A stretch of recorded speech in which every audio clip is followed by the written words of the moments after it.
नमस्कार। राष्ट्रीय पुस्तक न्यास भारत द्वारा नई दिल्ली विश्व पुस्तक मेला में संस्कृत भाषा विषय में आयोजित इस कार्यक्रम में मैं भागेंद्र पटेल आप सभी का स्वागत करता हूं। हमारी परंपरा और न्यास की प्रथा अनुसार आज के माननीय अतिथियों का हम पुस्तक रूपी पुष्प से स्वागत अभिवादन करेंगे। मैं मुख्य संपादक महोदया श्रीमती नीरा जैन जी से अनुरोध करूंगा कि आप पुस्तक से आज के अतिथियों का स्वागत अभिवादन करें। श्री रमेश बिजलानी जी, श्री बल्देवानंद सागर जी, श्री संपदानंद मिश्र जी,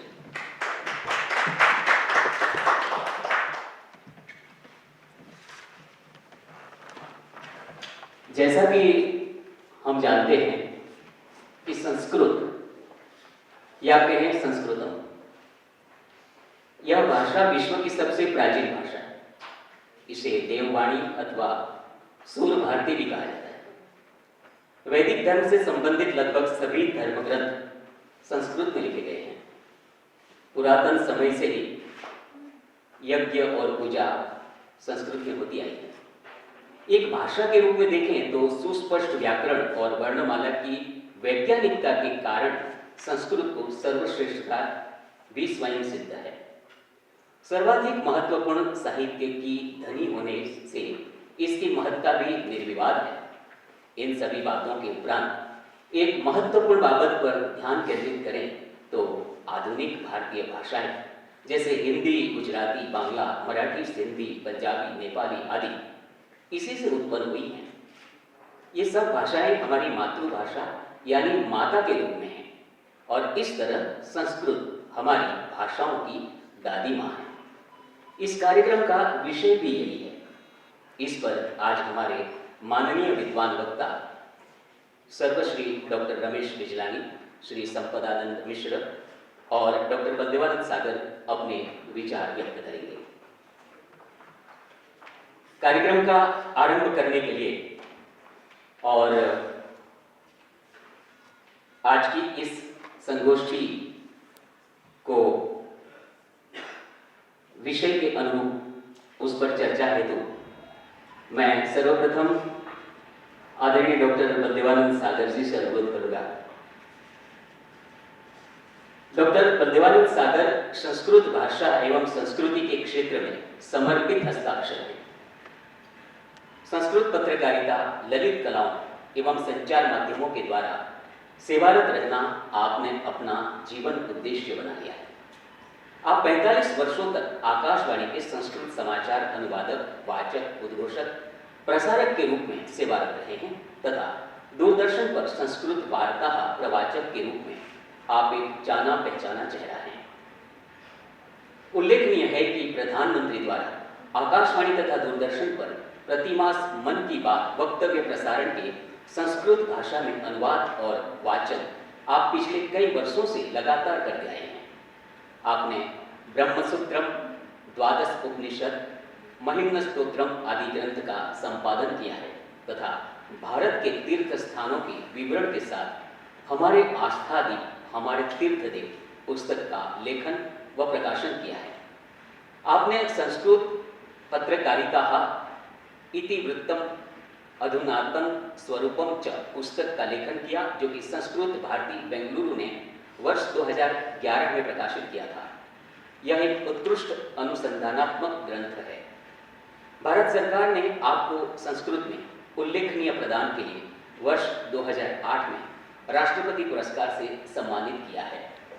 अनुरोध करूंगा डॉक्टर बल्देवानंद सागर जी से आज के वक्तव्य के लिए। कितने समय तक, कितने मिनट? 12 मिनट। हरिओम। हरिओम। हो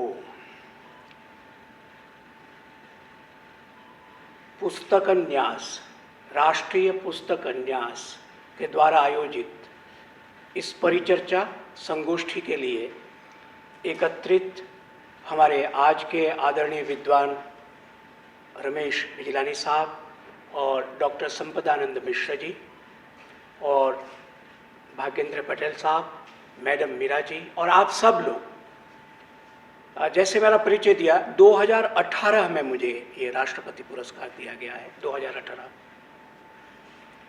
संस्कृत में ही काम करने का अवसर मिला सौभाग्य से मुझे। मेरी मातृभाषा गुजराती है और जैसे कि संस्कृत बाल साहित्य के बारे में संपदानंद जी बहुत काम कर रहे हैं पांडिचेरी में रहकर अरविंद आश्रम से। आपने इतना लिखा है बिजलानी साहब ने, तो आपने संस्कृत को दादी कहा।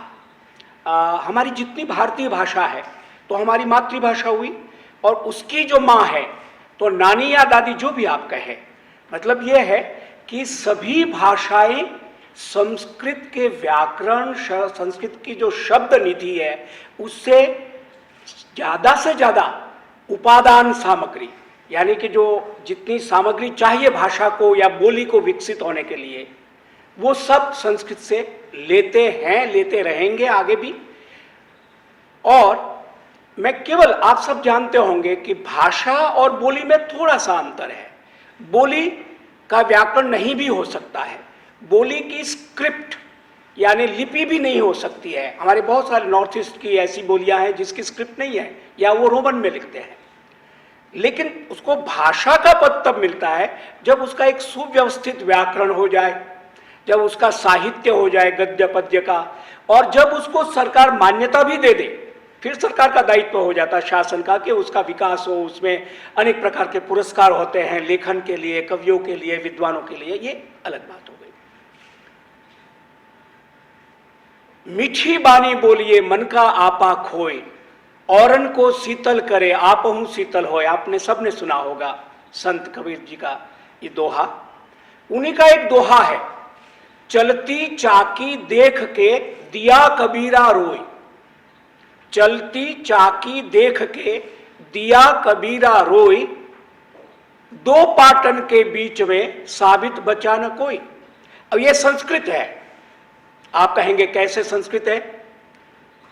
चलती, चल धातु संस्कृत की है, चलती चलता चलंती, उसको चलती आप बोलचाल में जैसे बोलते हैं, और भी भाषाओं में, डायलेक्ट में, कोलोक्वियल लैंग्वेज में ये शब्द हो सकता है। चाकी, चक्रम, चक्का, चाकी का उसका ये आप अपभ्रंश कहिए या उस शब्द का जैसे यात्रा होती है, भाषा विज्ञान का विषय है। चलती चाकी देखकर, दृष्टवा, दृष्टवा माने देखकर, दृश्य धातु से संस्कृत में दृष्टवा प्रत्यय करके बनता है।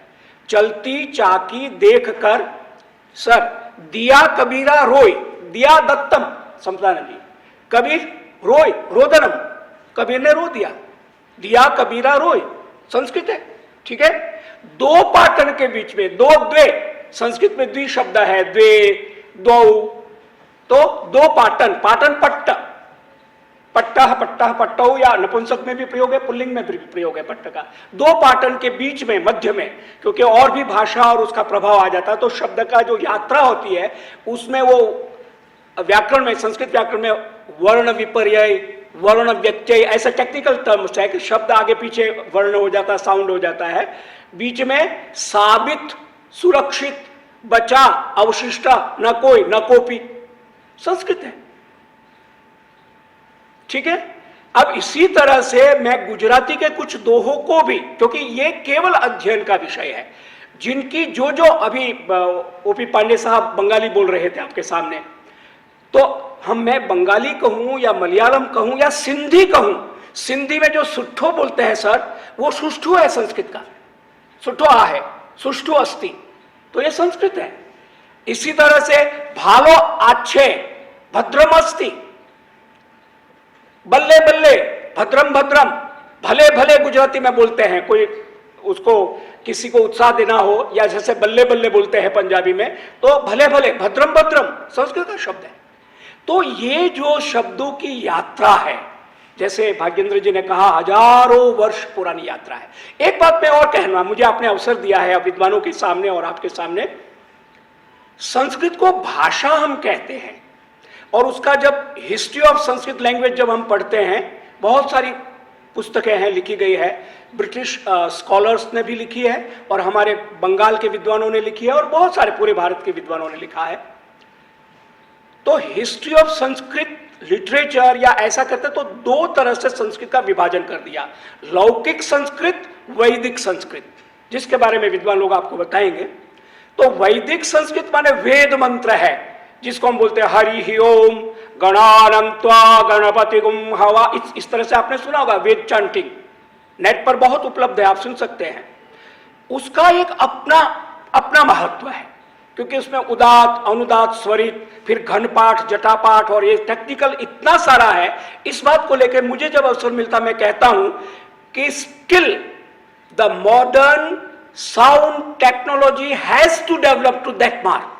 अभी हमारी जो साउंड टेक्नोलॉजी आज की 21वीं शताब्दी की जितना डेवलप हुई है और जितना हम नेट पे इतना काम कर रहे हैं, उसको अभी भी वहां तक पहुंचने में समय लगेगा, या अभी वो कोशिश कर रहे हैं। क्यों? कि उनकी हजारों वर्ष पुरानी जो ये चांटिंग टेक्नोलॉजी है, वो उदात अनुदात के द्वारा आज सुरक्षित है। उसमें से ultrasound, super sound, supersonic sound, ये सब साउंड के ही तो टेक्नोलॉजी आधुनिक स्वरूप है। इसी तरह हमारे यहां परा, पश्चंती, मध्यमा, वैखरी, ये साउंड के भेद किए गए हैं और उसको समझने के लिए काफी अनुसंधान और काफी अध्ययन जरूरी है। तो संस्कृत को हम दादी नानी कुछ भी कहे, संस्कृत हमारी हर भाषाओं की आत्मा है, उसका सत्व है, तत्व है, उसकी पहचान है। बिना संस्कृतम विना वयम जीवितुम नैव शक्नुमः, संस्कृतम विना अस्माकं किमपि अस्तित्वम नास्ति। केवल उसको बोलने के लिए एक अनुष्ठान विशेष की जरूरत है, बिल्कुल हर चीज में अनुष्ठान विशेष की जरूरत है। आप क्रिकेट खेलते हैं तो नेशनल इंटरनेशनल लेवल पर आपको क्रिकेट खेलने के लिए बहुत सारी प्रैक्टिस से जाना गुजरना होता है। आप शास्त्रीय संगीत सुनते हैं तो उसके लिए आपको कितना रियाज करना होता है हमको प्रतिदिन।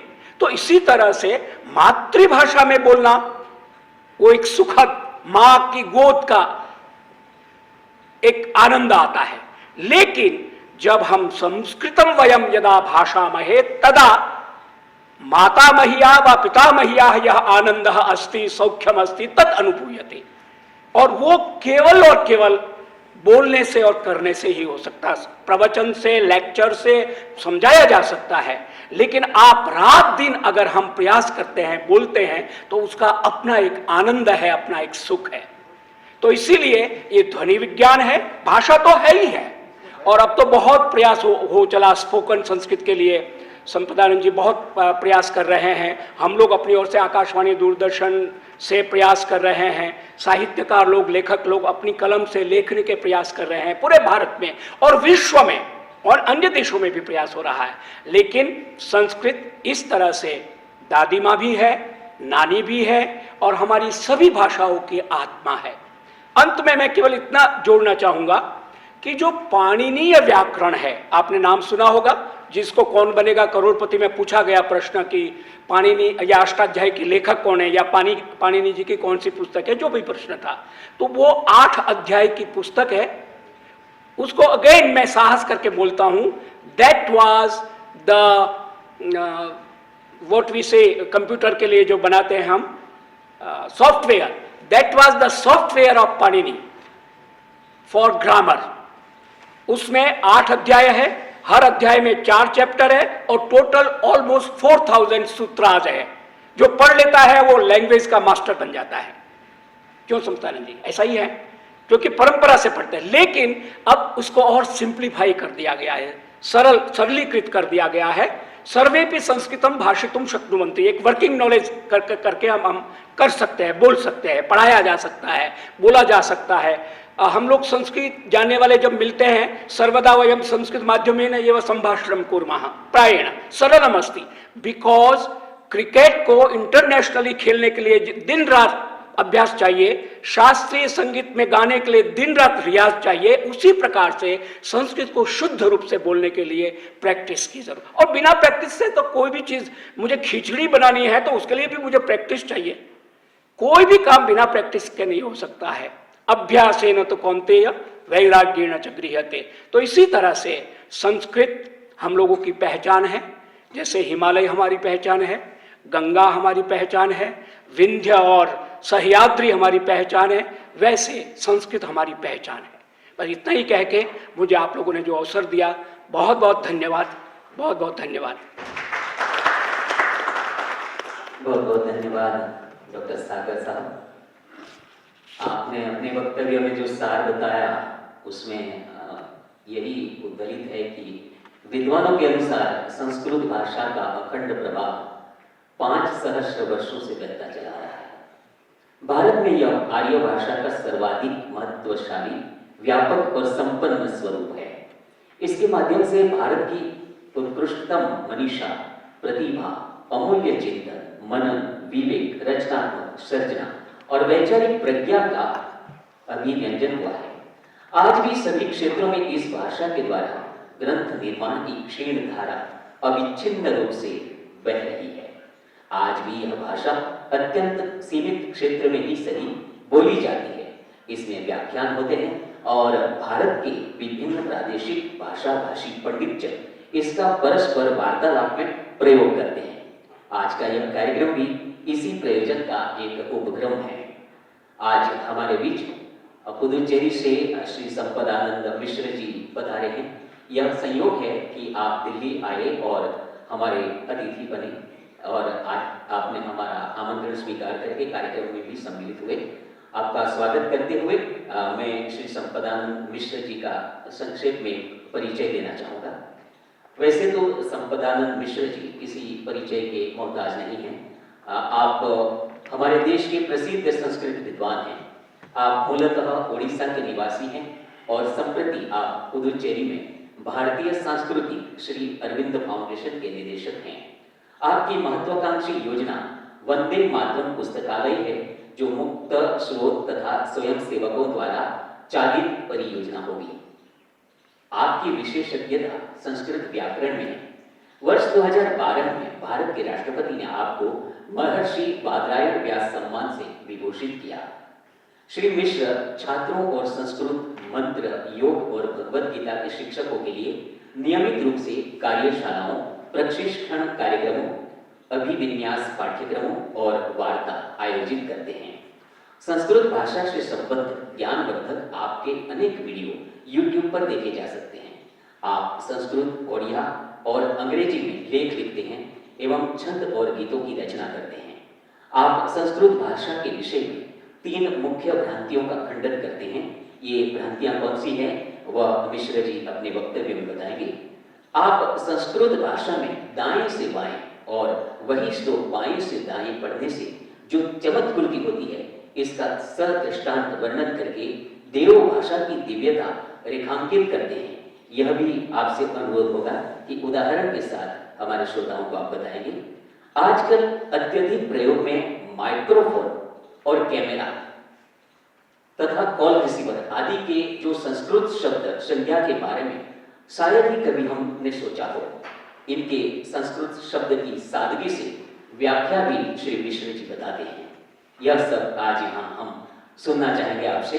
श्री संपदानंद मिश्र जी, संस्कृत हमारी भाषाओं की दादी माँ प्रस्तुत विषय पर वक्तव्य हेतु आपसे निवेदन है।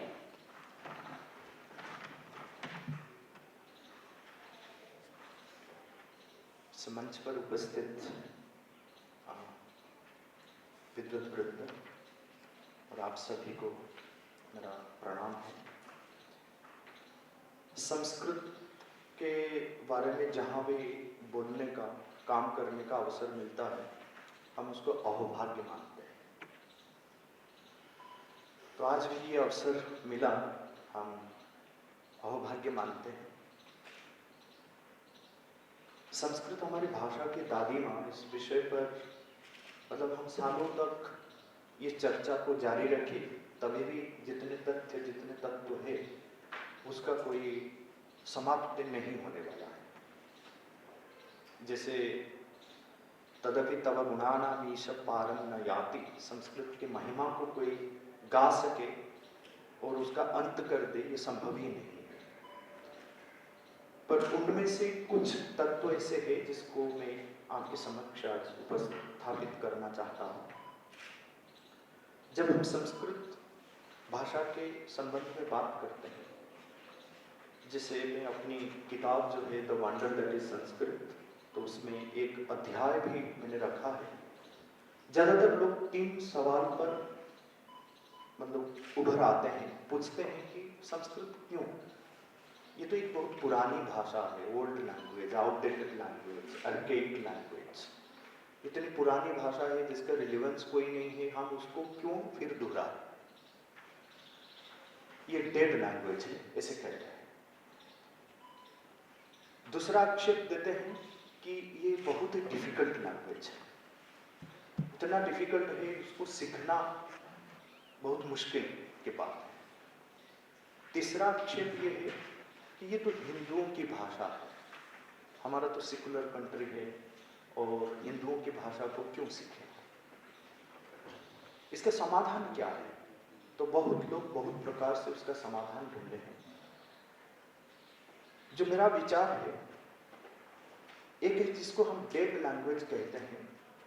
ये डेड लैंग्वेज, जैसे मैं यहाँ आने से पहले थोड़ी बहुत चर्चा कर रहे थे हम सभा कक्ष में।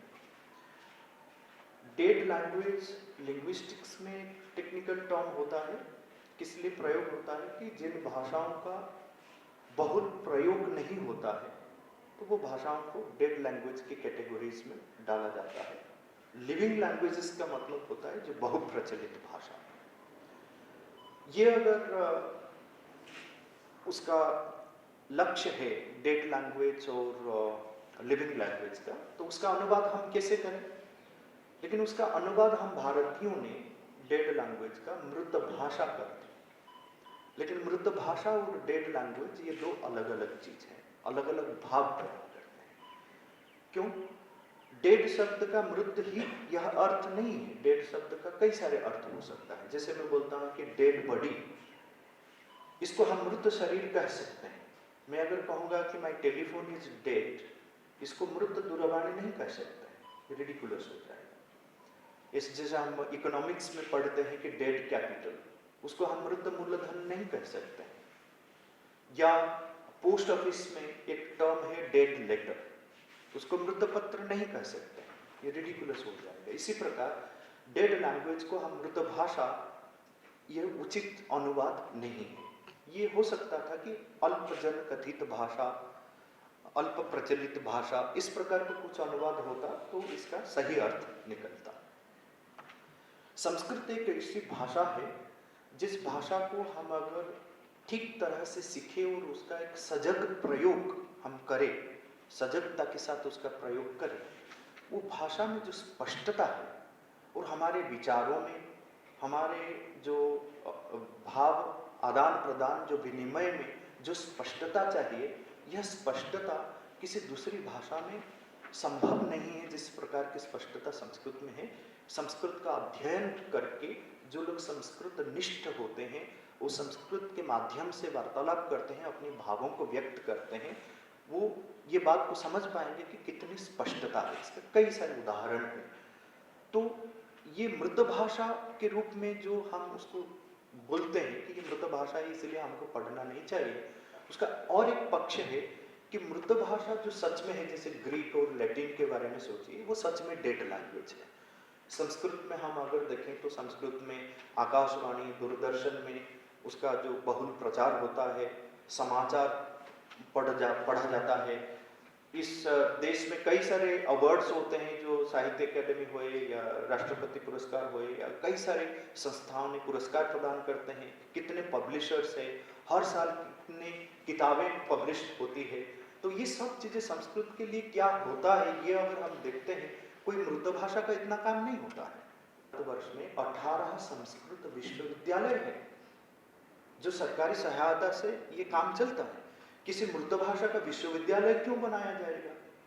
तो ये एक मिथ्या प्रचार है, हम कह सकते हैं कि संस्कृत एक मृत भाषा है। क्या यह भाषा सच में कठिन है? नहीं, हर भाषा कठिन है।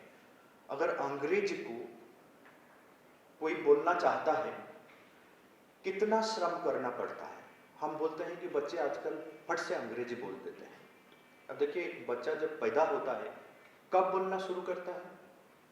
1.5 साल तक वो थोड़ा बहुत बोलना शुरू करता है। मतलब 1.5 साल बच्चा पैदा हुआ, 1.5 साल माँ के गर्भ में रहा 10 महीने।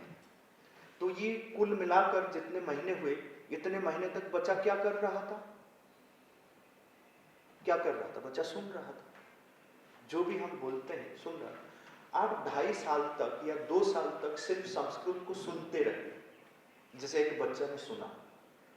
मुझे नहीं लगता है कि कोई बोलेगा कि संस्कृत कठिन है, ये स्वाभाविक भाषा बन जाती है, लेकिन हम उनको सुनने नहीं मिलता है। 2-2.5 साल तक एक बच्चा सुनता रहा, सुनता रहा, सुनता रहा, जिसको बोलते हैं कि एक यूनिवर्सल ग्रामर जो है उसकी चेतना में वो बैठ जाता है। जिस पर चम्स्की ने बहुत सारा रिसर्च किया है, वो बोलते हैं कि हर व्यक्ति के अंदर, हर बच्चे के अंदर एक यूनिवर्सल ग्रामर है। हमको ग्रामर पढ़ाने की जरूरत नहीं। जैसे हम ग्रामर पढ़कर अंग्रेजी नहीं बोलते हैं, गांव में जैसे हम हमारी मातृभाषाएं बोलते हैं, व्याकरण पढ़कर थोड़ी ना मातृभाषा बोलते हैं, हम बोलते ही रहते हैं। व्याकरण जो जिसका इंटरेस्ट है विशेष रूप से वो व्याकरण पढ़ता है। लेकिन संस्कृत की जो पठन पाठन पद्धति है वो व्याकरण निष्ठ बन गया, इसीलिए इस भाषा के पठन पाठन को जो डिफिकल्ट बनाया गया है, इसीलिए डिफिकल्ट लगता है। लेकिन उसमें हम सुधार ला सकते हैं। संस्कृत इतनी एक सरलतम भाषा है, हम कह सकते हैं। और हर भारतीयों के लिए तो 2-3 महीना 6 महीना तक वो संस्कृत सीखे तो आसानी से बोल सकते हैं। क्या यह एक हिंदू भाषा है? क्या हम कह सकते हैं? संस्कृत में क्यों हिंदू भाषा बोलते हैं? क्योंकि हिंदुओं की जितने संस्कार है, पूजा पाठ है, मंत्र है, ये सब संस्कृत के माध्यम से होता है, इसलिए बोलते हैं कि ये हिंदुओं की भाषा है। पर संस्कृत में सिर्फ संस्कार वाली चीजें, जो पूजा पाठ का जो टेक्स्ट है, ये थोड़ी ना लिखा हुआ है। अगर हम संस्कृत के साहित्य को ले लें, उसमें 85% टेक्स्ट, 85% टेक्स्ट आपको मिलेगा जिसके धर्म के साथ, संस्कार के साथ, पूजा पाठ के साथ कोई संबंध नहीं। 12 से 15% ग्रंथ ऐसे है जो आपको पूजा पाठ और अध्यात्म तत्व इसके साथ संबंध है। बाकी जो 85% टेक्स्ट है किसे, इसमें फिजिक्स है, केमिस्ट्री है, वाटर साइंस है, जितने भी नॉलेज का जो जो विभाग है, ज्ञान का हर विभाग के लिए आपको ग्रंथ मिलेंगे। क्या हम कह सकते हैं अगर केमिस्ट्री के लिए रसायन शास्त्र है, रसायन शास्त्र लिखा हुआ है, क्या हम कह सकते हैं कि केमिस्ट्री हिंदू है? मैथमेटिक्स भी संस्कृत में है, क्या हम कह सकते हैं कि ये हिंदू मैथमेटिक्स है, हिंदू फिजिक्स है, हिंदू जियोग्राफी है, हिंदू इतिहास है? जब हम ये नहीं कह सकते हैं तो संस्कृत हिंदू कैसे हुआ? तो ये भी एक मतलब मिथ्या प्रचार है। इस प्रकार संस्कृत के संबंध में बहुत सारे मिथ्या प्रचार है, जो भ्रांत धारणाएं हैं, जिसको हम लोगों को ये भ्रांत धारणाएं मिट जाना चाहिए। संस्कृत एक ग्लोबल, एक प्लानिटरी, एक यूनिवर्सल लैंग्वेज है। और इसका मैं एक उदाहरण देता हूँ, क्योंकि यहाँ का विषय है, ये भाषा हमारी दादी माँ की भाषा है। मैं आपको बोलूँगा दादी माँ की भाषा है, ये सिर्फ हमारी नहीं, इसको हम विश्व भाषा की दृष्टि से देखते हैं। एक यूनिवर्सल लैंग्वेज, एक प्लानिटरी लैंग्वेज। ये एक भाषा है जिस भाषा से विश्व की सारी भाषाएं उत्पन्न हुई, सिर्फ भारतीय भाषाएं नहीं है। इसका उदाहरण सहित मैं आपको समझाता हूँ। चाहे अंग्रेजी हो, चाहे जापानीज हो, चाइनीज हो, लिथुआनियन हो, स्पेनिश हो, फ्रेंच हो, ग्रीक हो, लैटिन हो, तमिल हो, जितने भी पुरानी भाषाएं हैं, ये सारी भाषाओं को देखो, संस्कृत के साथ संबंध हम तब स्थापित कर सकते हैं हम अगर उनके मूल धातुओं को पकड़ें तो। यह एक भाषा है पूरी दुनिया में जिस भाषा में सर्वाधिक मूल धातुओं को संरक्षित, सुरक्षित रखा गया है अभी तक। जो बलदेवानंद जी ने जो पाणिनि के बारे में बता रहे थे, महर्षि पाणिनि अपने अष्टाध्यायी ग्रंथ के पीछे करीबन 2000 मूल धातुओं की सूची प्रदान की है। ये 2000 मूल धातुओं को हम अगर लें और थोड़ा बहुत व्याकरण का ज्ञान हम करें, पढ़ें, तो कोई भी मेरे साथ सहमत होगा कि ये 2000 मूल धातुओं से हम 300 मिलियंस ऑफ वर्ड्स, 33 करोड़ से ज्यादा शब्द हम ऐसे ही बना सकते हैं। मैं थोड़ा आगे जाता हूँ। ये तो सब मानते हैं, सारे संस्कृत विद्वान मानते हैं, आप किसी को भी पूछो वो यही बोलेंगे। लेकिन जो बात अभी तक लोगों के सामने नहीं आया है उसको मैं आपके सामने उपस्थापन करता हूँ। पाणिनि ने जो 2000 मूल धातुओं की सूची प्रदान की है वो 2000 करीबन 2000 मूल धातु संस्कृत का सर्वस्व ऐसा नहीं है। संस्कृत में इससे बहुत अधिक मूल धातु हैं। जो मूल धातुओं से निष्पन्न सारे शब्द हमारी भारतीय भाषाओं में प्राप्त होते हैं। बहुत सारे ऐसे शब्द हैं हमारे प्रांतीय भाषाओं में जिसका मूल धातु संस्कृत में है, या संस्कृत में ऐसे बहुत सारे शब्द हैं जिनके मूल धातु हम जान सकेंगे सारी भारतीय भाषाओं का अध्ययन करेंगे, या भारत से बाहर भी अनेक भाषाएं हैं जिनका अध्ययन करेंगे। मेरे हिसाब से जो मैंने खुद एक लिस्ट बनाया कि ये मूल धातु किसे बनते हैं। जैसे पठ एक धातु है जिससे पढ़ना, पठिष्यामि, पठामि, पाठ, पाठक, पठितुम, पठित्वा, ये इतने सारे हजारों शब्द बनते हैं एक मूल धातु से पठ। अगर मैं पठ ये मूल धातु को जान लिया, पठ से निष्पन्न सारे शब्दों को मैं समझ सकता हूँ। संस्कृत में मैं ऐसा कहता हूँ कि डिक्शनरीज जो है वो रिडंडेंट है, डिक्शनरीज की जरूरत नहीं है, क्योंकि वो संभव ही नहीं है। आप मूल धातु को पकड़े और मूल धातु के पीछे जो अनुभूतियां हैं, जो अर्थ है, उसको अगर हम पकड़े तो हम समग्र मानव जाति के जो मौलिक अनुभूतियां हैं उसको हम जान सकते हैं। और ये हम कह सकते हैं कि सारी भाषाएं जो है विश्व में किसी संस्कृत में जुड़े हुए हैं। एक उदाहरण मैं देता हूँ। आपने शब्द सुना होगा स्थान, सारी भारतीय भाषाओं में है। स्थान का अर्थ क्या है? एक जगह, अंग्रेजी में उसको हम प्लेस कहते हैं। अब मुझे आप बताएं कि स्थान यह शब्द का प्रयोग जगह के लिए क्यों हुआ है? अब मैं एक इंटरेस्टिंग चीज आपको बताता हूं। ये जो सवाल मैं आपको करता हूं ये सवाल आप दूसरी भाषाओं में नहीं कर सकते हैं। आप अंग्रेजी में किसी को नहीं पूछ सकते भाई मुझे बताओ हाथ को हैंड क्यों कहते हैं अंग्रेजी में, इसका क्या जवाब मिलेगा? कोई जवाब नहीं मिलेगा। और बोलेंगे कि पागल हो क्या ऐसे प्रश्न करते हो, तो संभव ही नहीं। लेकिन संस्कृत में आपकी यह स्वतंत्रता है, आप पूछ सकते हैं हर एक चीज को क्यों एक शब्द से पुकारा जाता है। तब अब मैं आपको बताता हूं कि स्थान को प्लेस के लिए क्यों स्थान शब्द है। एक जगह, सुस्थान शब्द जो है वो जैसे प्रतिष्ठा है, स्थापना है, अनुष्ठान है, स्थापत्य है, जितने सारे शब्द है, स्थ ये मूल में रहकर इसका आप एक सूची बनाइए और उसके अर्थ को जानिए। आप देखेंगे कि स्था धातु जो है उसका अर्थ है फिक्स्ड, मतलब कहीं हिलना नहीं, इमोबिलिटी, जहां पे मूवमेंट नहीं है। एक जगह को स्थान इसलिए कहा जाता है कि ये फिक्स्ड है। आप ये नहीं कह सकते हैं कि पिछले बार तो दिल्ली कहीं और था अब कहीं शिफ्ट हो गया, ये नहीं कह सकते क्योंकि ये फिक्स्ड है, इसलिए स्थान।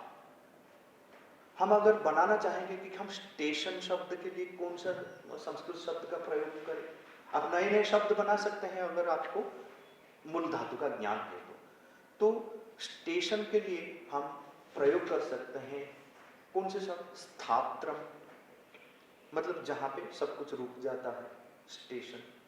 ठीक है। हम जैसे पिलर है, एक खंबा है, उसके लिए प्रयोग होता है स्थान, जैसे एकदम निश्चल, कोई हिला नहीं सकता है, स्तंभ। ये सारे शब्द करते हैं जहां पे मूवमेंट नहीं है उसको हम कहते हैं कि ये स्थावर, स्थावर संपत्ति कहते हैं कि जो फिक्स्ड प्रॉपर्टी है। ठीक है।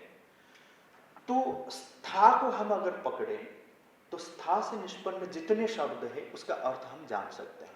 अगर इमोबाइल है, इमोबिलिटी है, जो इमोबाइल है जिसमें मूवमेंट नहीं हो सकता है वो स्ट्रांग भी है।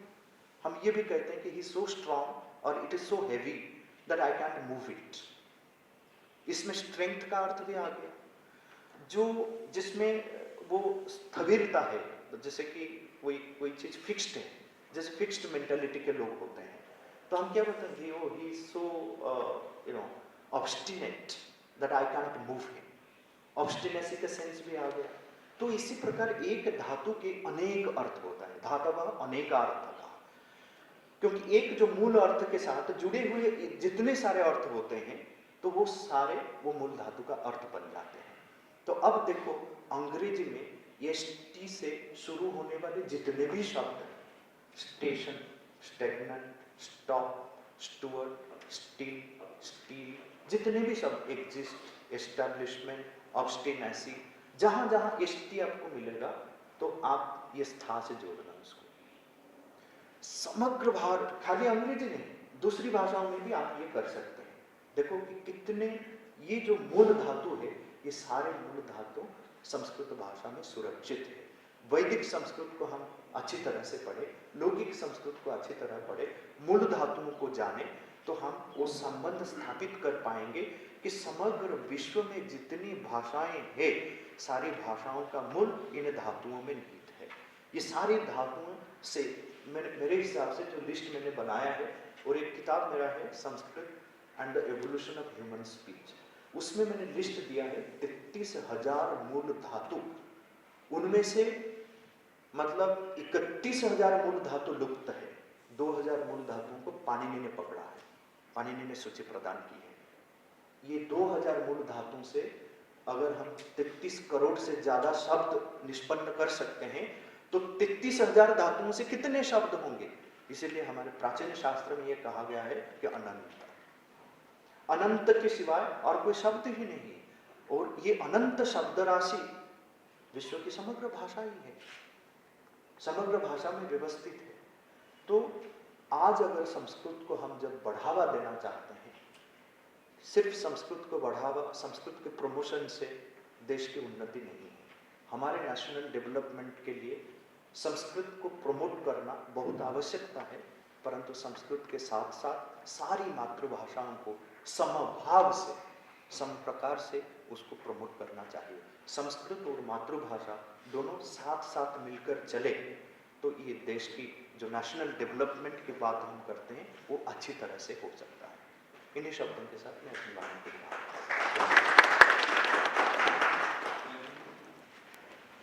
को बहुत धन्यवाद। अगर कम है, लेकिन मैंने अनुरोध किया था आपसे, तो मैंने आपके ही व्याख्यान से सुना है, इसलिए बताता हूँ कि यह माइक्रोफोन जो मेरे हाथ में इस समय है, अगर इसका अंग्रेजी शब्द माइक्रोफोन है, तो मिश्र जी ने अपने वक्तव्य में बताया था कि ये ध्वनि ग्राहकम, अगर मैं सही कह रहा हूँ, ध्वनि ग्राहकम, और ये सामने जो कैमरा जिससे ये रिकॉर्डिंग हो रहा है, तो कैमरा का उपयोग हम दृश्य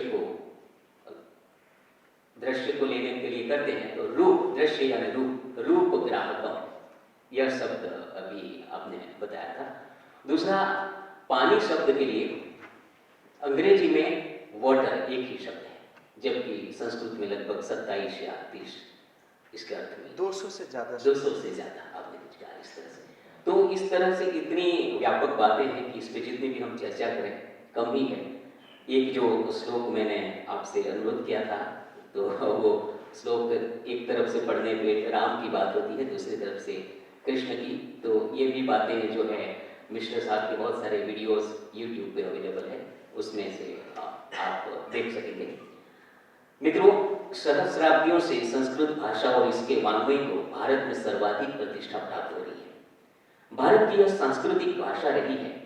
समग्र भारत को सांस्कृतिक और भावात्मक एकता में आबद्ध रखने को इस भाषा ने महत्वपूर्ण कार्य किया है। इसी कारण भारतीय मनीषा ने इस भाषा को अमर भाषा या देववाणी के नाम से सम्मानित किया है। कहा जा चुका है कि अनेक प्राचीन एवं अर्वाचीन भाषाओं की यह जननी है।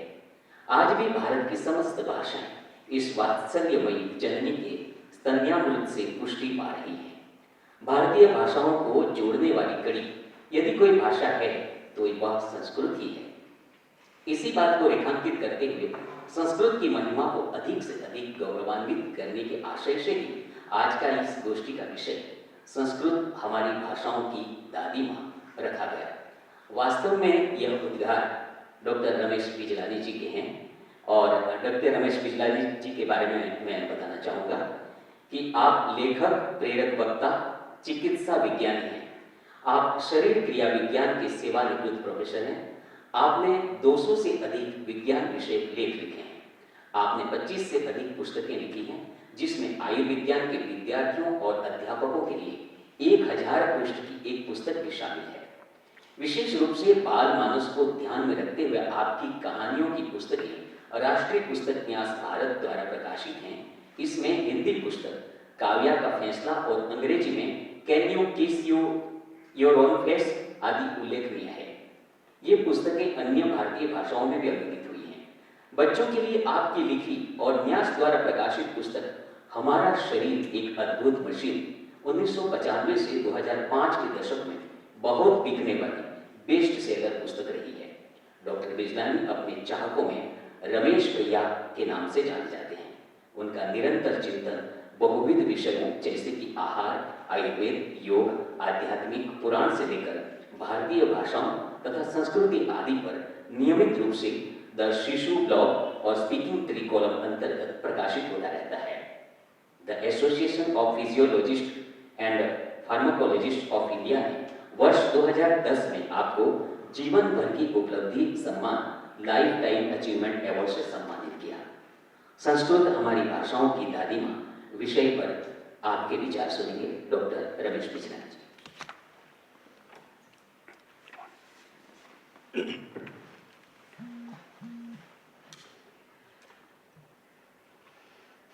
ध्यानमूलं गुरोर्मूर्ति पूजामूलं गुरोः पदम मंत्रमूलं गुरोर्वाक्यम मोक्षमूलं गुरोः कृपा। भाई और बहनों, आपने समझ ही लिया होगा कि इन संस्कृत के विद्वानों के बीच में मैं कबाब में हड्डी की तरह हूँ, और इसीलिए गुरु वंदना से शुरू किया कि गुरु की कृपा से शायद कुछ काम की बातें कुछ बोल सकूं। मैंने औपचारिक रूप से संस्कृत केवल 3 वर्ष के लिए स्कूल में 6ठी क्लास से 8वीं क्लास तक पढ़ी थी। बहुत अच्छी लगती थी मुझे, केवल इसलिए नहीं क्योंकि उसमें नंबर बहुत अच्छे आ सकते हैं, पर इसलिए भी क्योंकि बहुत सुंदर लगती थी, बहुत मधुर लगती थी भाषा, और खासकर श्लोक बहुत पसंद थे मुझे। कई श्लोक कंठस्थ किए और उनमें से एक किसी तरह से अभी तक रह गया है।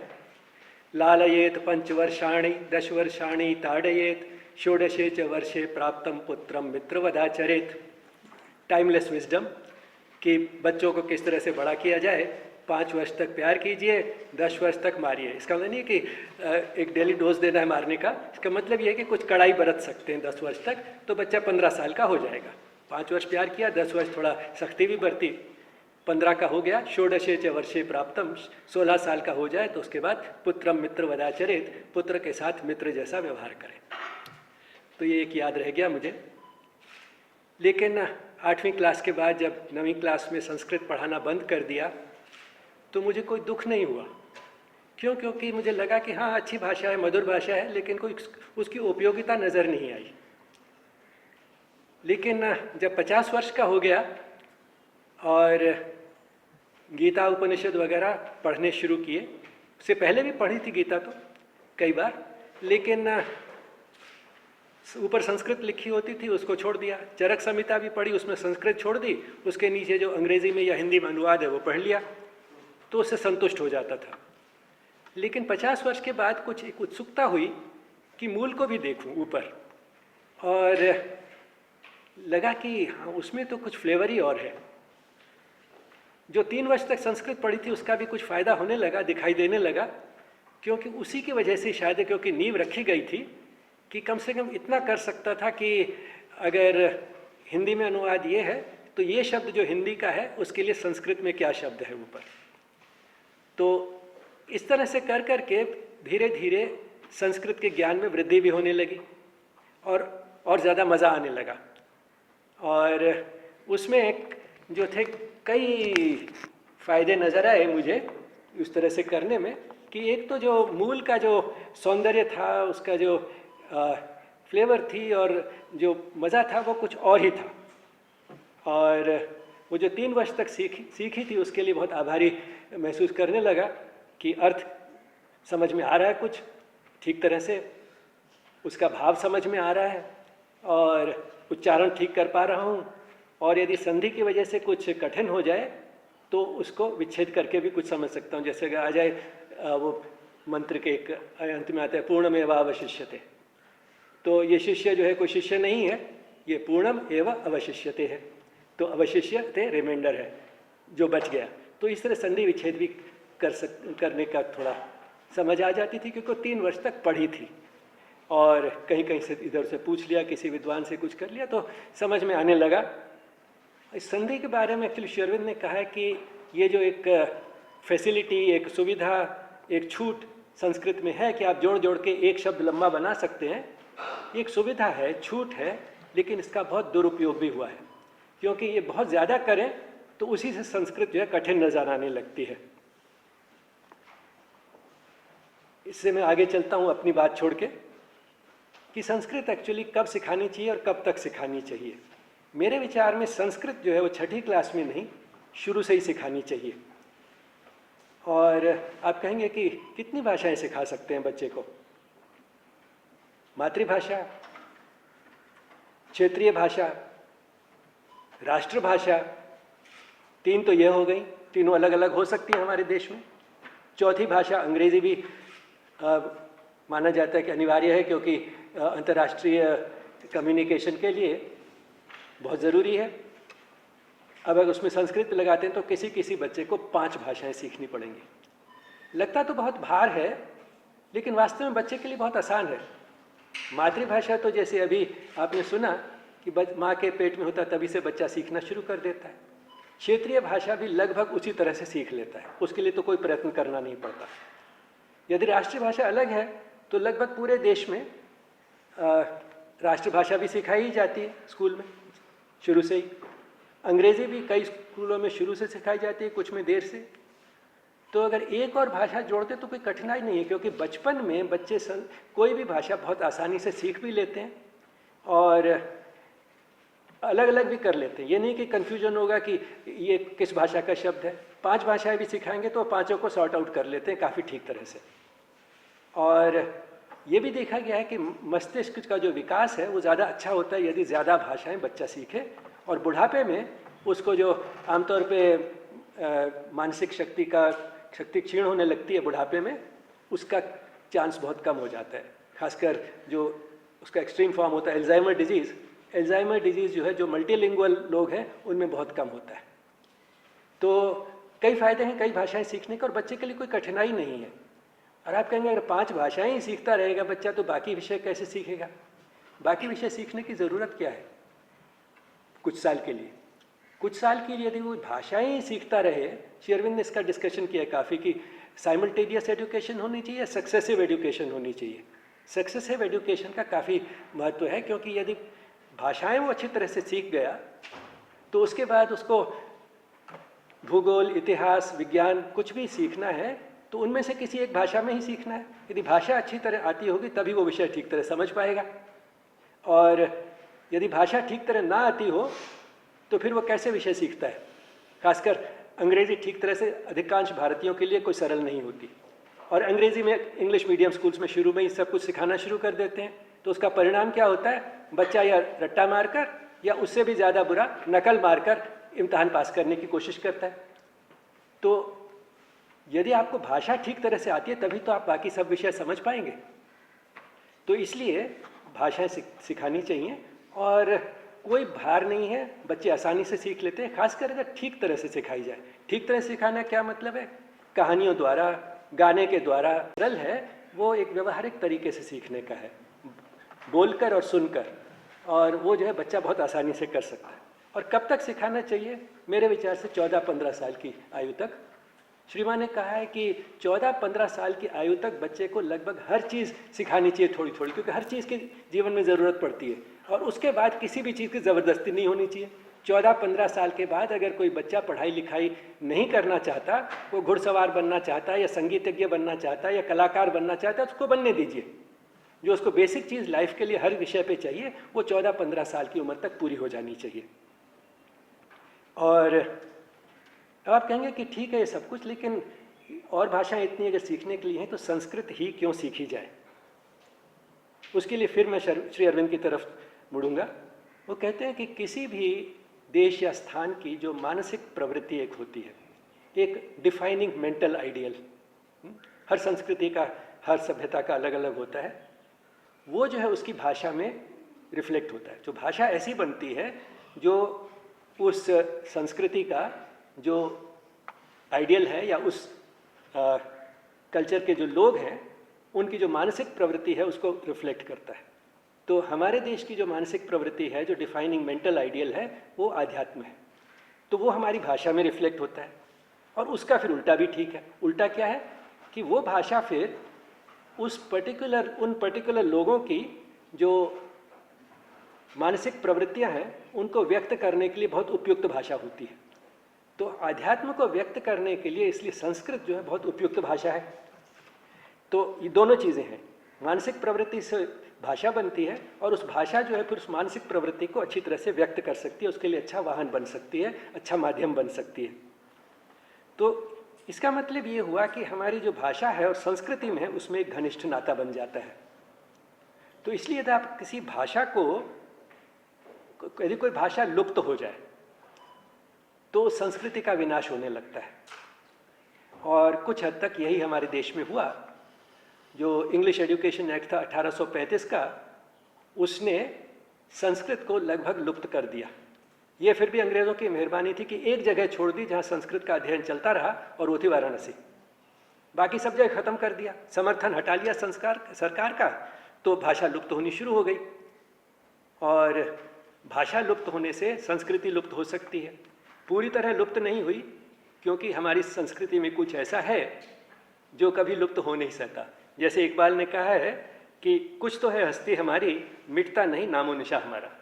तो इसलिए संस्कृति पूरी तरह से लुप्त नहीं हुई, लेकिन क्षीण ज़रूर हो गई और एक हीन भावना हमारे अंदर आ गई, क्योंकि अंग्रेज़ी सिखाई गई। तो अंग्रेज़ी सभ्यता जो थी हमने सीखने की कोशिश की, और एक मन में हीन भावना आनी शुरू हो गई कि हमारी जो अपनी संस्कृति है वो किसी तरह से इन्फीरियर है, छोटी है, और हम उसको छिपाने लगे। और अंग्रेज़ी सभ्यता को हम ठीक तरह से सीख नहीं पाए, ना अंग्रेज़ी सीख पाए ना अंग्रेजियत सीख पाए ठीक तरह से। रिजल्ट ये हुआ कि ना इधर के न रहे ना उधर के रहे। अब इधर का होना फिर भी हमारे लिए बहुत सरल है, क्योंकि हमारी संस्कृति पूरी तरह से लुप्त नहीं हुई है, हमारे खून में घुसी हुई है। तो इसलिए संस्कृत सीखेंगे तो फिर से हमारे अंदर अपनी संस्कृति के प्रति गर्व भी उत्पन्न होगा। और वो केवल हमारे लिए ज़रूरी नहीं है, संस्कृत का और हमारी संस्कृति का लुप्त होना जो है वो पूरे संसार का, पूरी मानव जाति का दुर्भाग्य होगा। क्योंकि हमारी संस्कृति में कुछ ऐसा है, और इसीलिए लुप्त नहीं होती है क्योंकि जो सारी संसार को चाहिए। बार बार जब संसार प्रयोग करता है कि संसार में दुख दर्द किस तरह से दूर हो, सब तरह के प्रयोग करने के बाद फिर इसी परिणाम पे पहुंचता है कि भारतवर्ष में जो संस्कृति है, आध्यात्मिक संस्कृति है, उसी में उसकी कुंजी है। और वो फिर से हो रहा है। और यही स्वामी विवेकानंद ने, श्री अरविंद ने 100 साल से भी पहले ज़्यादा देखा कि भारत फिर विश्व गुरु बनेगा, और वो प्रोसेस अब हमें बहुत क्लियरली नज़र आ रहा है। सारी दुनिया में संस्कृत भी सीखे रहे हैं, भारतीय संस्कृति में भी रुचि ले रहे हैं। जर्मनी में सबसे ज़्यादा संस्कृत सिखाने वाली यूनिवर्सिटीज़ हैं, और जितनी सीट्स हैं फिर भी उससे ज़्यादा एप्लीकेशंस आती हैं। इंग्लैंड में कम से कम एक स्कूल ऐसा है, उसी देश ने जिसमें यहाँ संस्कृत को ख़त्म किया, अपने देश में उनके यहाँ भी एक ऐसा स्कूल है जहाँ बचपन से छोटे बच्चों को जैसे ही स्कूल जाते हैं पहले 5 साल के लिए संस्कृत पढ़ाते हैं। सेंट जेम्स स्कूल लंदन में है। तो ये सारा संसार जो है वो फिर से इसको रियलाइज़ कर रहा है कि इस भाषा का जो है महत्व क्या है। अब मैं 5 मिनट लूँगा थोड़ा और कि संस्कृत के विशिष्ट लक्षण क्या हैं। बहुत मधुर भाषा है, सुंदर भाषा है, और उसके लिए कोई प्रयत्न नहीं करना पड़ता, सोचकर नहीं लिखना पड़ता कि कैसे इसको मधुर बनाएं, वो उसमें इनहेरेंट है, अंतर्निहित है। दूसरा, इसका उच्चारण जो है बहुमुखी है, इसलिए संस्कृत यदि बोलना सीख लें तो कोई भी और भाषा बोल सकते हैं। ज़बान को और जो पूरा जो वॉइस प्रोड्यूसिंग अपरेटस है उसको इतनी एक्सरसाइज मिल जाती है तरह तरह की कि आप किसी भी भाषा को ठीक तरह से बोल सकते हैं। दूसरा, संस्कृत जो है बहुत परिशुद्ध भाषा है, प्रिसाइज, एक्यूरेट और स्पष्ट, उसमें बहुत क्लैरिटी है। तो यदि भाषा में ये सब कुछ होगा तो वो हमारे चरित्र में रिफ्लेक्ट होगा, हम उससे परिशुद्धता और स्पष्टता सीखेंगे उस भाषा को पढ़ेंगे तो। और संस्कृत में कमाल की बात यह है कि कुछ लक्षण ऐसे हैं जो मैंने अभी बताए जो परस्पर विरोधी लगते हैं। फॉर एग्जाम्पल परिशुद्धता और स्पष्टता, प्रिसीजन एंड क्लैरिटी, ये कानून में बहुत चाहिए, किसी भी बात के दो मतलब नहीं निकलने चाहिए। तो ये सब अचीव करने के लिए कानून में क्या होता है, बहुत लंबे लंबे वाक्य बन जाते हैं। लेकिन संस्कृत जो है बहुत कॉम्पैक्ट लैंग्वेज है, सघन भाषा है। आप देखेंगे कि गीता में या किसी भी जगह अगर कोई चीज़ 2 लाइन में लिखी है, किसी भी और भाषा में आप उसका अनुवाद करेंगे तो 3 लाइनों की ज़रूरत पड़ेगी। तो संस्कृत बहुत सघन भाषा होते हुए, कॉम्पैक्ट होते हुए भी परिशुद्ध है और स्पष्ट है, जिसके लिए कानून को इतने लंबे लंबे वाक्य लिखने पड़ते हैं। यही परिशुद्धता और स्पष्टता विज्ञान में भी चाहिए, उसमें भी आपको चाहिए भाषा में ये सब कुछ। लेकिन विज्ञान की भाषा कानून की तरह लंबे वाक्य नहीं बनाती, लेकिन फिर विज्ञान की भाषा बहुत रूखी हो जाती है। तो इसका मतलब अगर आपको परिशुद्धता और स्पष्टता चाहिए तो भाषा को रूखा बनना पड़ता है यदि लंबे वाक्य नहीं लिखने। लेकिन संस्कृत में सघन भी है, परिशुद्ध भी है, स्पष्ट भी है, लेकिन उसके साथ एक सौंदर्य है, मधुरता है और भाव है। तो ये परस्पर विरोधी लक्षण लगते हैं, लेकिन संस्कृत में ये सारे हैं। और एक और चीज़ जो शेरविन ने पॉइंट आउट की है, ल्यूसिडिटी। ल्यूसिडिटी क्या होती है कि आसानी से पढ़ी जा सके, सुबोध, और जिसको इंग्लिश में बोलते हैं कि it reads like smooth like silk. तो वो अचीव करना है तो उसके लिए फिर गहराई को कम करना पड़ता है। आपको जो है कुछ माइनर डिटेल्स और जो गहराई है उसको सेक्रीफाइस करना पड़ता है ताकि ल्यूसिडिटी आ सके, लोग पढ़ सकें आसानी से उसको।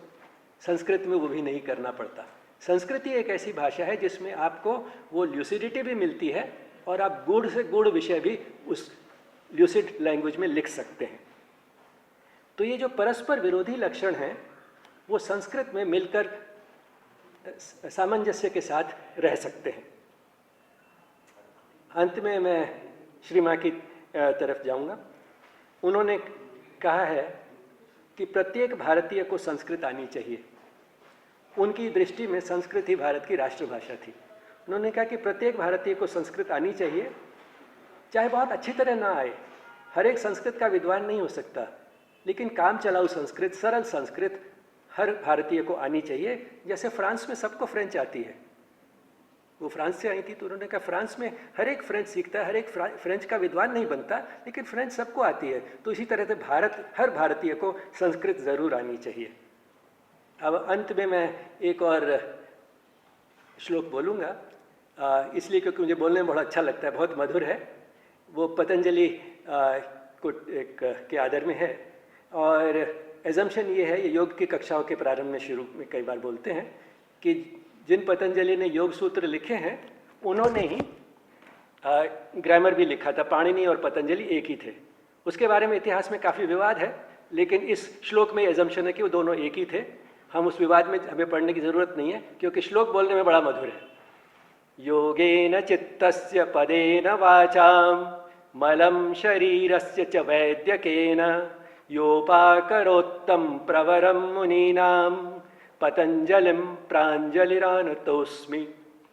धन्यवाद। बहुत धन्यवाद डॉक्टर रमेश बिजलानी जी। इस कार्यक्रम में प्रारंभ में डॉक्टर प्रज्ञानंद सागर ने संस्कृत भाषा की गरिमा और भव्यता के ऊपर प्रकाश डाला। तत्पश्चात श्री संपदानंद मिश्र जी ने संस्कृत भाषा को लेकर कोई भ्रांतियां हैं उसके बारे में स्पष्टता की खंडन किया और विस्तार से समझाया। तत्पश्चात डॉक्टर रमेश बिजलानी ने संस्कृत भाषा को सीखने के लिए प्रेरणात्मक वचन कहे, साथ साथ संस्कृत भाषा से होने वाले लाभ के बारे में भी बहुत सदृष्टांत बात कही। डॉक्टर बिजलानी जी ने जो बातें कही उसमें एक बात यह भी है कि संस्कृत भाषा के सीखने और बोलने के उपयोग में लाने के बहुत सारे गुण हैं। दुर्भाग्य है कि आज हम इलेक्ट्रॉनिक साधनों के गुलाम हो गए हैं, इसलिए हमारी स्मरण शक्ति जो है वो भी बहुत ही प्रभावित हुई है। संस्कृत भाषा को सीखने के एक लाभ के अंतर्गत संस्कृत भाषा सीखने से स्मरण शक्ति बढ़ती है, यह भी एक संस्कृत के सभी विद्वान इस बात से सहमत होंगे। और आज की यह गोष्ठी संस्कृत हमारी भाषाओं की दादी माँ इस बात पर केंद्रित रही कि संस्कृत भाषा का साहित्य अनेक अमूल्य ग्रंथ रत्नों का सागर है। इतना समृद्ध साहित्य किसी भी दूसरी प्राचीन भाषा का नहीं है और न ही किसी अन्य भाषा की परंपरा अविच्छिन्न प्रवाह के रूप में इतने दीर्घ काल तक रहने पाई है। आने वाले समय में अनंत काल तक यह प्रवाह इसी तरह निरंतर रहेगा। आप सब इस कार्यक्रम में हमारे साथ जुड़े, इसके लिए सभी का धन्यवाद। डॉक्टर सागर, मैं एक बात कहना चाह रहा हूँ। विद्वानों ने बहुत अच्छी बातें रखी। 24 आवर्स संस्कृत रेडियो आपने शायद सुना हो या नेट पर आपको पता हो, दिव्यवाणी करके हैं, जो पिछले 5 वर्षों से आपने शुरू किया है। 8 साल 15 अगस्त 2013 13 अगस्त 2015 से 15 अगस्त 2013 से ये दिव्यवाणी ऑनलाइन रेडियो 24 आवर्स। वैसे मैं आपको बता दूं, केवल आपकी सूचना के लिए, जैसे आकाशवाणी और टीवी से बहुत सारे संस्कृत अब प्रोग्राम शुरू हो गए हैं। संस्कृत समाचार 1974 1974 30 जून से शुरू हुआ, लेकिन त्रिवेंद्रम में एक जन्म टीवी है। टीवी का नाम जन्म है, जन होता है जनमनगण, जन्म, और वो मलयालम भाषा में प्रोग्राम देता है। लेकिन एवरी डे उनका 25 मिनट का संस्कृत बुलेटिन वहां से जाता है त्रिवेंद्रम से। तो इस तरह से कई जगह से संस्कृत प्रोग्राम होते हैं। लेकिन ऑनलाइन रेडियो, फिर आपके बाद एक और महाराष्ट्र के हैं जिन्होंने संस्कृत भारती करके 24 आवर्स का ऑनलाइन रेडियो शुरू किया। माने 2 संस्कृत रेडियो 24 आवर्स अभी है, और हम आशा करते हैं इसी तरह टीवी चैनल और बाकी, और नेट पर तो बहुत सारी सामग्री उपलब्ध है सर। लेकिन ये संस्कृत का धीरे धीरे, जैसे जनजीवन के साथ जुड़ने की बात, और योग, वास्तु, ज्योतिष, ये अब तो कोरोना के समय में योग ने इतना सारा, आयुर्वेद ने इतना सारा प्रूव कर दिया कितना जरूरी है। और एक हमारे जो सुप्रीम कोर्ट के सेवानिवृत्त चीफ जज है कंडेय काटजू साहब, डॉक्टर मार्कंडेय काटजू, उनका नेट पर है, आपको हिंदी और इंग्लिश दोनों में मिल जाएगा, संस्कृत एंड साइंसेज या संस्कृत इन साइंसेज, आप नेट पर देख सकते हैं।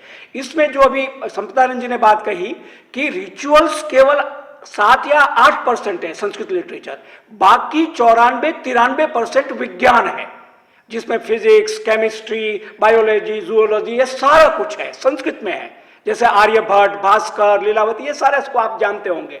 तो मेरा केवल, मैंने ऐड किया केवल कि ये संस्कृत का जो आधुनिक स्वरूप है इस तरह हमारे सामने आ रहा है। धन्यवाद। धन्यवाद डॉक्टर सागर, आपने बहुत ही ये बात जो बताई बहुत उपयोगी लगी। और हमारे श्रोताओं को एक बात यह भी उपयोगी लगेगी कि कल जब मन की बात कार्यक्रम हुआ था, उसमें आदरणीय प्रधानमंत्री जी ने एक पहले क्लिप सुनाई जो कि ऑडियो क्लिप थी। कोई समझ नहीं पाया, तो प्रधानमंत्री जी ने खुद बताया कि ये जो है क्रिकेट की कमेंट्री, रनिंग कमेंट्री। तो इस तरह से संस्कृत भाषा हमारे देश में बहुत ही प्रतिष्ठा पुनः प्राप्त करी, ऐसी शुभ भावना इस कार्यक्रम के द्वारा हम सब कर रहे हैं। और आज की इस गोष्ठी में उपस्थित होने के लिए डॉक्टर रमेश बिजलानी जी, हम आपके बहुत बहुत आभारी हैं। डॉक्टर बलदेवानंद सागर जी, आपका बहुत बहुत आभार। और संयोग से लेकिन आप अपना समय देके यहाँ पर बता रहे श्री संपदानंद मिश्र जी, आप राष्ट्रीय पुस्तक न्यास में बता रहे, आपका बहुत बहुत हम आभार व्यक्त करते हैं। और पुनः फिर आप सभी विद्वान यहाँ पे किसी कार्यक्रम में फिर बता रहे, और यही आपसे आज के इस कार्यक्रम में हम सबकी भावना रहेगी। इसी के साथ इस कार्यक्रम को यहाँ पे संपन्न करते हैं। आप सभी का धन्यवाद इस कार्यक्रम में जुड़ने के लिए, बहुत बहुत धन्यवाद। कार्यक्रम संपन्न।